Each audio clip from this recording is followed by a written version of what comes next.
이 맥주절은 이스라엘 백성이 가나안 땅에 들어가서 처음 보리 농사를 졌어요. 그래서 그 보리 농사 한 거 감사해서 주님 앞에 지킨 것이 바로 맥주절의 유래입니다. 우리도 보리 농사가 이제 6월 말에 끝나잖아요. 그래서 우리도 7월 첫째 주를 우리 한국도 맥주절로 지킵니다. 근데 여러분 보리 농사 지어 보셨습니까? 혹시 여러분 중에 보리 농사 짓는 분 있습니까? 제가 지금 6월 말에 보리 농사 끝난다고 했지만은 농촌에 안 살아본 분은 그게 뭔지도 모를 겁니다. 근데 우리가 맥주를 지키고 있습니다. 우리는 보리 농사하고 아무 상관이 없는데. 그렇다면 우리에게 맥주절은 어떤 의미가 있을까요? 우리가 어떻게 하면 이 맥주절 예배가 하나님께서 기뻐하시는 예배가 될 수 있을까요? 바로 그것은 6개월입니다. 우리는 지난 6개월을 하나님 앞에 감사해야 되겠습니다. 앞으로 또 6개월 살아야 되잖아요. 하나님 의지해야 되겠습니다. 그 시간이 바로 이 맥주 감사절, 우리가 지켜야 되는 의미 있는 예배입니다. 우리는 지난 상반기 하나님의 은혜로 살았습니다. 앞으로 6개월 하나님께 은혜를 더 많이 받아야 되겠습니다. 그래서 더 은혜로운 삶을 살고 더 복된 삶을 살아야 되겠습니다. 오늘 말씀은 주로 앞으로 6개월을 사는 것에 초점이 있습니다. 오늘 말씀을 통해서 앞으로 6개월 아니 또 더 먼 시간까지 잘 살 수 있는 하나님의 음성을 여러분 들으시기를 주님의 이름으로 축복합니다. 저는 이맘때가 되면 늘 이야기하는 책이 있습니다. 밥 버포드가 쓴 하프타임이라는 책입니다. 하프타임은 축구할 때 쓰는 용어죠. 전반전 후반전 사이에 그 10분을 하프타임이라고 합니다. 그 10분 동안 전반전에 안 된 게 뭔가 찾아보는 거예요. 그래서 후반전에 어떻게 하면 더 잘할까 연구하는 겁니다. 그 10분 동안 그걸 조정하면 후반전 이길 수 있는 거죠. 하프타임은 승리에 있어서 굉장히 중요한 시간이고 기회가 되는 겁니다. 이 하프타임을 쓴 밥 버포드라는 사람은 잘 나가는 사업가였어요. 케이블 방송도 하고 잘 나가는 사업가였는데 이 책을 쓴 계기가 이 사람이 아들이 하나 있었어요. 근데 19살 때 이 아들이 대학교 1학년이었는데 방학이라고 친구들하고 강에서 수영하다가 그만 익사하고 말았어요. 얼마나 큰 상처고 충격이었겠습니까?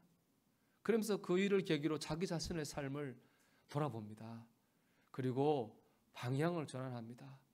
내가 이렇게 살았는데 이제는 앞으로 좀 하나님 앞에서 좀 보람 있고 의미 있게 살아야 되겠다 하고 자기의 삶의 방향을 바꿉니다. 그 아들의 죽음이 그 밥 버포드에게는 인생의 하프타임이 된 거죠. 그리고 그 전보다도 보람 있는 삶을 살게 됩니다. 아픈 만큼 성숙해진다는 대중가요 가사처럼 아픔은 우리를 돌아보는 계기가 됩니다. 그런데 여러분, 아픔을 통해 깨닫는 것보다 말씀을 통해 깨닫는 게 낫지 않을까요? 그렇지 않습니까? 이 시간, 이 말씀이, 이 시간이 여러분 인생의 유익이 되는 하프타임이 되기를 주의 이름으로 축복합니다. 특별히 오늘 여러분과 나누기 원하는 말씀의 주제는요, 목표입니다. 신앙생활 오래 한 분들과 얘기하다 보면 공통적으로 소원하는 게 있습니다. 뜨겁게 믿었던 예전의 모습으로 돌아가는 겁니다. 청년 때 혹은 또 집사님 때 하나님께 뜨겁게 기도하고 주님을 위해 열심히 무언가 했던 그때로 돌아가고 싶어 합니다. 우리가 그때를 첫사랑의 때 그렇게 말하기도 하죠. 이 말은 지금은 그런 열정이 없다는 거예요. 지금 이렇게 기도하지 않는다는 거고 주님을 위해서 뭘 하지 않는다는 거예요. 그때처럼 하고는 싶은데 안 된다는 말이기도 합니다. 여러분 분명히 말씀드릴 것은요, 우리가 옛날로 돌아갈 수 없습니다. 제 첫사랑이 때는 고등학교 2학년 때였던 것 같은데요. 그때 저는 17살의 소년이었거든요. 지금 50대 초반의 아저씨입니다. 그때 제가 지금의 제가 똑같을 수 없어요. 우리는 그때로 똑같이 돌아갈 수 없습니다. 또 뭐든지 첫 만나면 새롭고 충격적입니다. 하물며 하나님께서 나를 사랑하신다고 하는 걸 처음 느꼈을 때 얼마나 감동이 되고 얼마나 충격이 됐겠습니까? 그런데 세상의 모든 게 그렇습니다. 어떤 새로운 것도 시간이 지나면 새롭지 않게 됩니다. 익숙해지고 형식적이 되어갑니다. 주님을 만난 감격도 그렇습니다. 이런 이유들로 우리 신앙의 열정은 식어갑니다. 그렇다고 그래가지고 신앙의 열정이 식어가는 거 당연하다는 말은 아니에요. 받아들이자는 것도 아닙니다. 유지될 수 있습니다. 아니, 더 뜨거워질 수도 있습니다. 그걸 보여주는 사람이 누구냐? 바로 사도 바울입니다. 그는 주님을 뜨겁게 만났죠. 근데 주님의 일을 열심히 했습니다. 그 와중에 육체적으로 고난을 많이 받았습니다. 육체적 고난뿐 아니죠. 사람들에게 공격도 받고 믿었던 사람에게 배신도 당하고 시험도 받았습니다. 그러나 바울의 믿음의 열정은 식지 않았습니다. 마지막까지 그는 뜨거웠습니다. 디모데후서는 바울이 노년에 바로 이제 순교하기 전에 자기의 영적 아들 디모데에게 쓴 유언 같은 말씀이거든요. 디모데후서 4장 7절 8절은 이렇게 말씀합니다. 바울의 고백이에요. 나는 선한 싸움을 싸우고 나의 달려갈 길을 마치고 믿음을 지켰으니 이제 후로는 나를 위하여 의의 면류관이 예비되었으므로 주 곧 의로우신 재판장이 그날에 내게 주실 것이며. 바울은 고백하죠. 나는 선한 싸움을 싸웠다. 내 믿음의 길을 끝까지 달려갔다. 그렇게 말합니다. 그의 믿음의 열정은 식지 않았어요. 마지막까지 선한 싸움을 싸웠습니다. 마지막까지 주신 믿음의 길을 걸어가지 않고 달려갔습니다. 그는 열정적으로 믿었습니다. 그렇게 열정적으로 믿을 수 있었던 이유가 오늘 본문 13절, 14절에 나와요. 같이 읽어봅니다. 오직 한 일, 즉 뒤에 있는 건 잊어버리고 앞에 있는 것을 잡으려고 표대를 향하여 그리스도 예수 안에서 하나님이 위에서 부르신 부름의 상을 위하여 달려가노라. 아멘. 바울은요, 뒤를 돌아보지 않았습니다. 지난날 뜨겁게 믿었던 때를 그리워하지 않았습니다. 오직 앞만 보고 나갔습니다. 표대만 보고 나갔습니다. 하나님께서 나를 통해 이루시고자 하는 그 목표만 보고 바울은 나아갔습니다. 이것 때문에 바울의 믿음은 마지막까지 뜨거웠습니다. 여러분이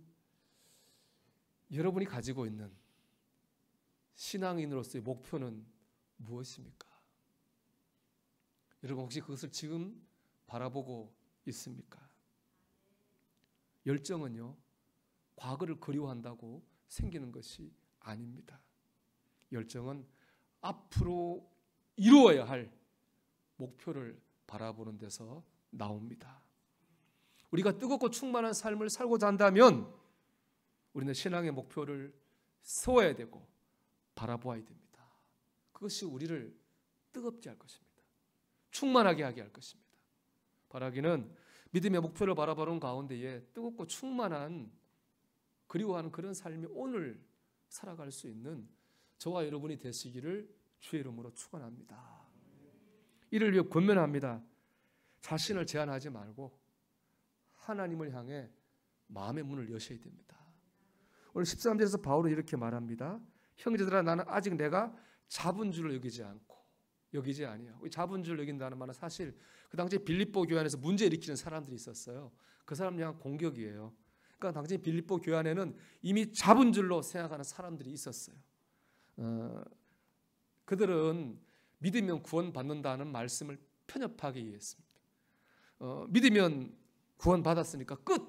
나 이제 끝이에요. 구원받았으니 끝난 거예요. 내가 무슨 죄를 짓고 내가 무슨 잘못을 해도 난 구원받았으니까 끝났다는 거예요. 그들은 지금 상태를 구원의 완성으로 봤어요. 그 다 잡은 줄로 생각한 거죠. 하지만 그들은 틀렸습니다. 예수를 믿는 순간이 구원의 완성이 아닙니다, 여러분. 구원의 시작입니다.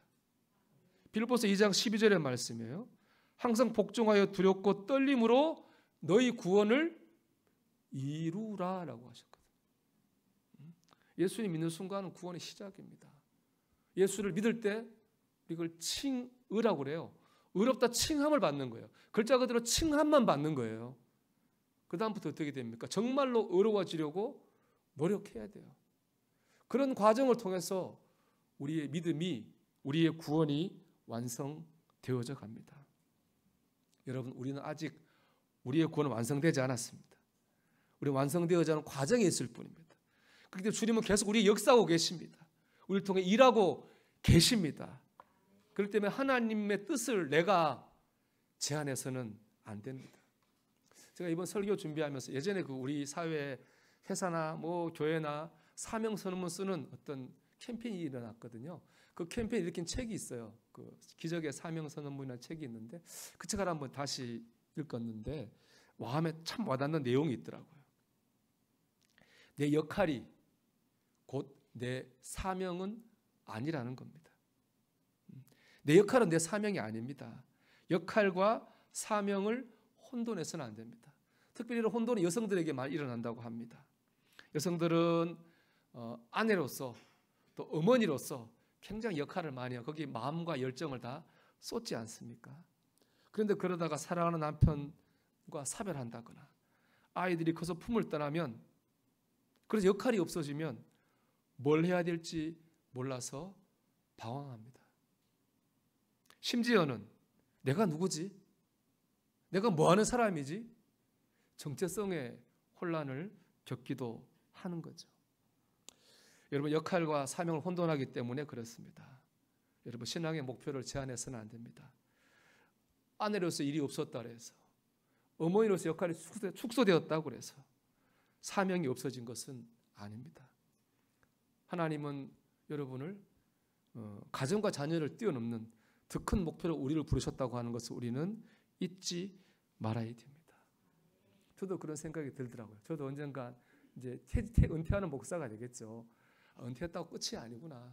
하나님의 사명은 여전히 내게 있구나. 그런 생각을 하게 됐습니다.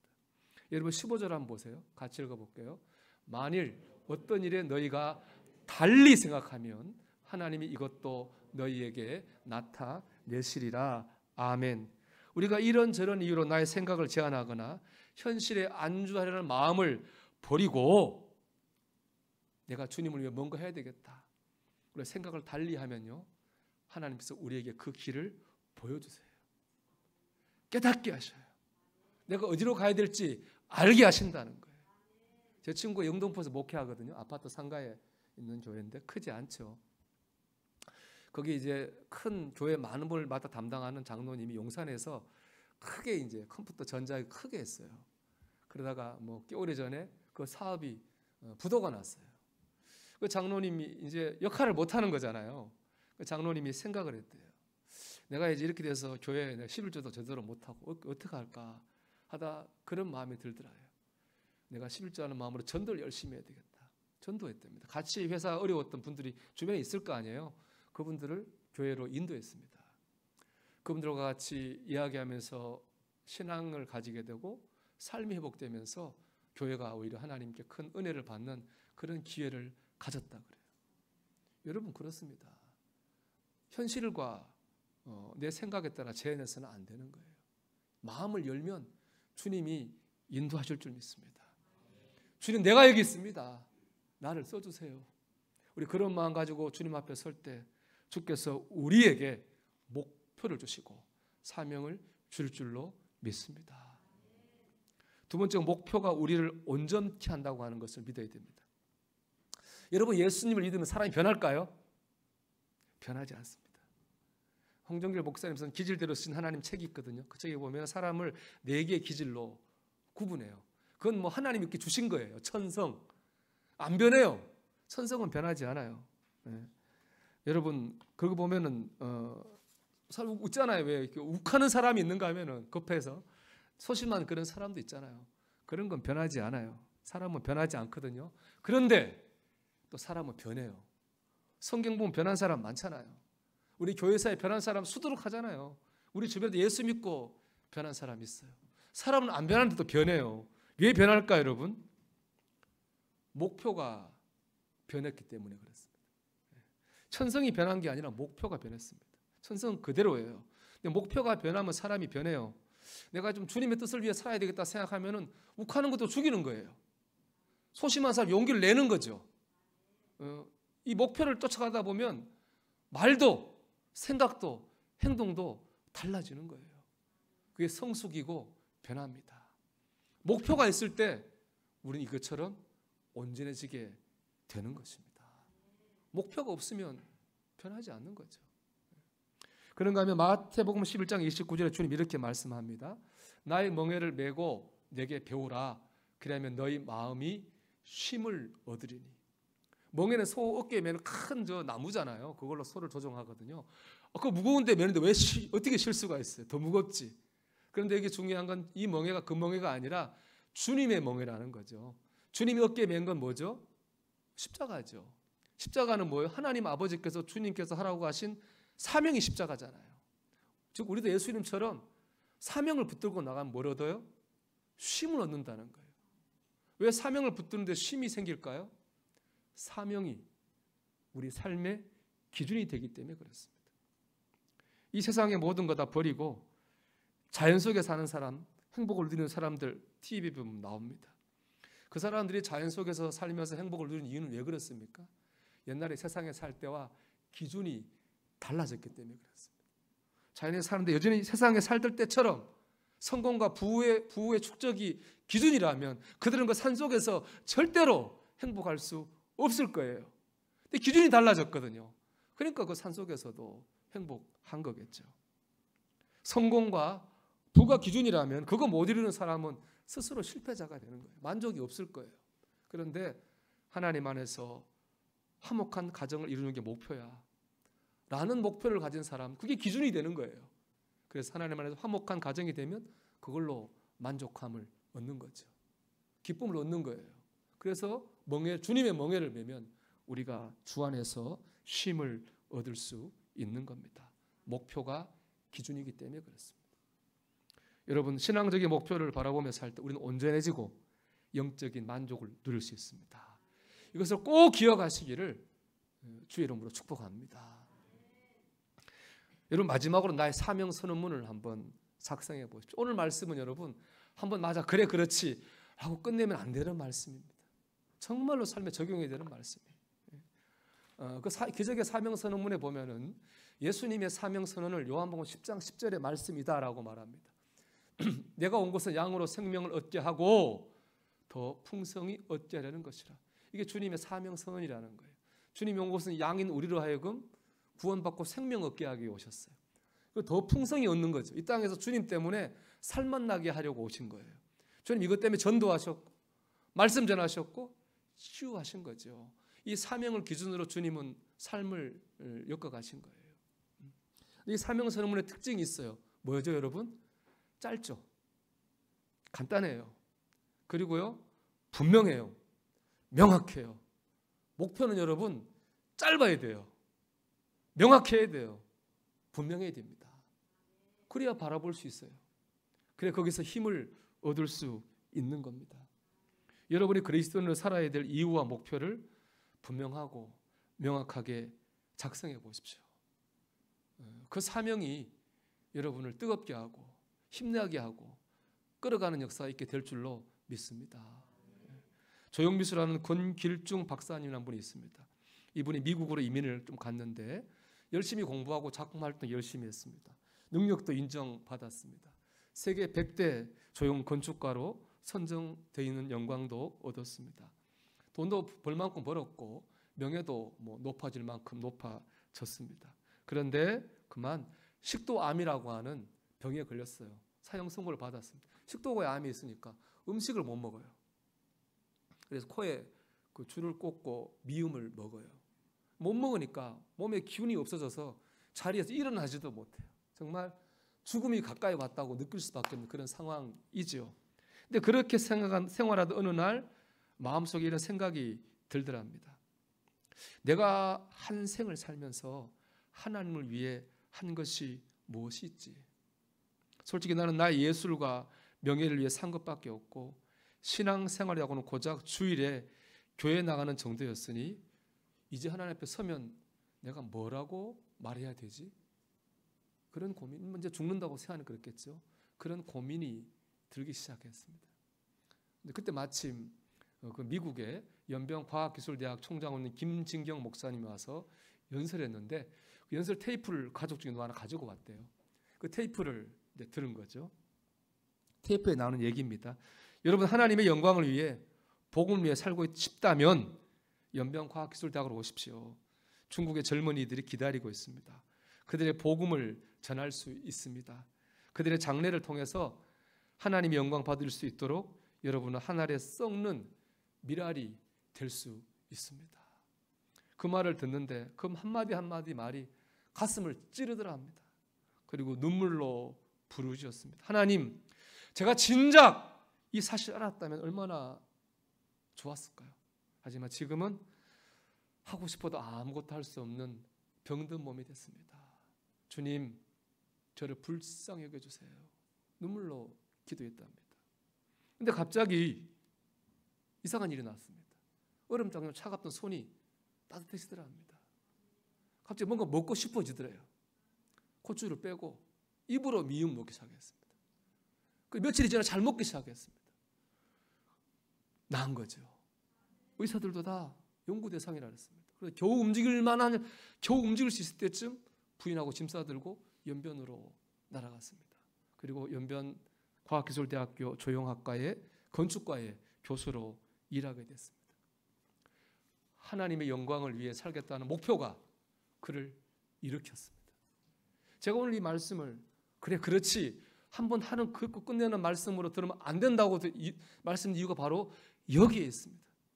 무엇이 우리를 일으킵니까? 우리 믿음을 일으키고 우리 삶을 일으킵니까? 과거에 대한 추억이 아니에요. 앞으로 우리가 나가야 될 목표예요. 방향이에요. 그것이 우리 믿음을 일으키고 우리의 삶을 일으키게 될 줄 믿습니다. 여러분, 다시 질문하고 싶어요.